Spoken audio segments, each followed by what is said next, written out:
બોટાદ જિલ્લામાં આવેલા સુપ્રસિદ્ધ યાત્રાધામ સાળંગપુર શ્રી કષ્ટભંજન દેવ હનુમાનજી મંદિરે આજે ધૂળેટીના પર્વ નિમિત્તે ભવ્ય રંગોત્સવનું આયોજન કરવામાં આવ્યું હતું. સાળંગપુર કષ્ટભંજન દેવ હનુમાનજી મંદિરમાં દરેક તહેવારની હર્ષોલ્લાસ સાથે ઉજવણી કરવામાં આવે છે. ત્યારે આ વર્ષે દાદાને હોળી ધૂળેટીના દિવસે વિશેષ શણગાર કરવામાં આવ્યો હતો. વહેલી સવારે મંગળા આરતી અને શણગાર આરતી બાદ શાસ્ત્રી હરિપ્રકાશ સ્વામી અને કોઠારી વિવેક સાગર સ્વામી સહિતના સંતોએ હનુમાનજી દાદાને અલગ અલગ કલરથી રંગવામાં આવ્યા હતા. ત્યારબાદ રંગોત્સવનો પ્રારંભ કરાયો હતો. સાળંગપુર કષ્ટભંજન હનુમાનજી મંદિરના પટાંગણમાં હજારો ભક્તો એકસાથે દાદાના રંગે રંગાયા હતા. અલગ અલગ પ્રકારના 51,000 કિલો ઓર્ગેનિક રંગોની સાથે હજારો ચોકલેટ પણ ભક્તો ઉપર ઉડાડવામાં આવી હતી. મંદિર પરિસરમાં સપ્તધનુષ્યની થીમ ઉપર 70 થી 80 ફૂટ ઊંચા કલરના 500 જેટલા બ્લાસ્ટ કરાયા હતા. 10,000 કિલો કલરને એર પ્રેશર મશીનથી હવામાં ઉડાવાયો હતો.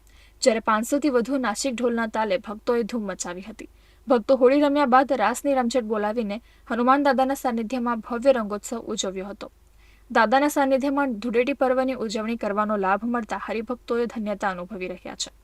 જ્યારે કોઈ અનિચ્છનીય બનાવ ન બને તેની તાકેદારી માટે બોટાદ જિલ્લા પોલીસ અધિક્ષકની દેખરેખ હેઠળ ચુસ્ત પોલીસ બંદોબસ્ત ગોઠવવામાં આવ્યો હતો.